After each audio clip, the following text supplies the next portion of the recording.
Kabaro, good morning! So it's me again. So nyari dito sa atong Pikas Farm Kabaro kay naglantaw ta. So tadi kalabasa na atong natanom di Kabaro no, lain siya variety.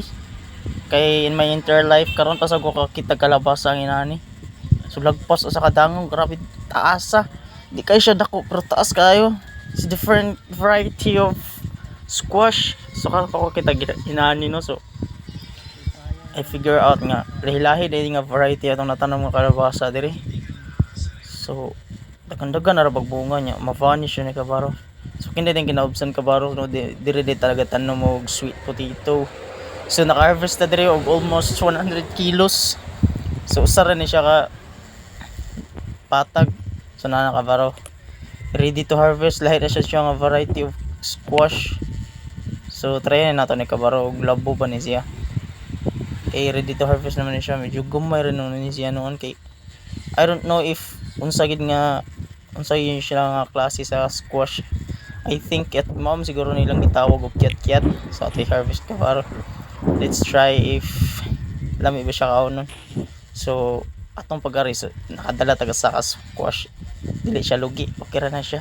So nangyari dito kay mag-negotiate ta sa owner of this land if what's his decision for this. Okay, I'm planning antay palukat na. So arita, so dagan-dagan na din natong kalabasa Kabaro no, nangatay.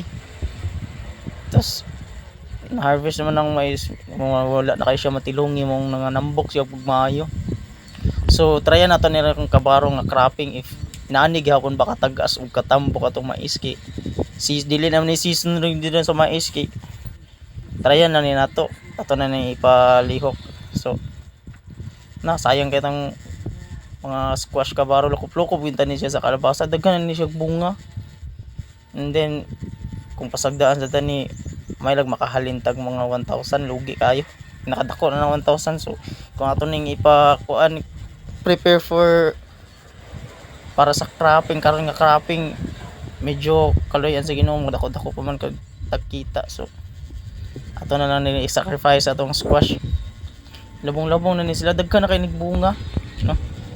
Nya na ni siya lain-lain nga variety.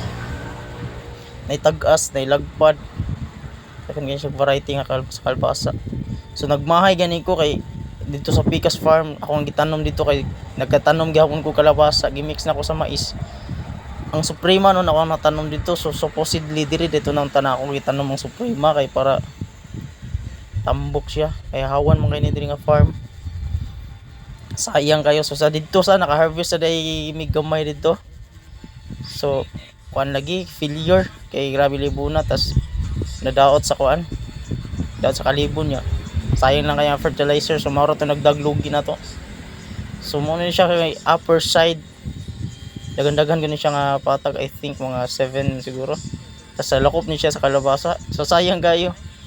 So okay na siya kay inana ra medyo nang kinabuhi, kinanglan naka-sacrifice kay para makakita kag nindot nga kuan abot. So okay rin laban na Kabaro. So mana dem negotiate no. So uli na ta Kabaro. So balik na diri kay ato ning tangtangon ning mais, kay prepare na tani nang tay gikuan nga ipa-prepare ni for the next cropping. So nakatatag sa kalabasa Kabaro.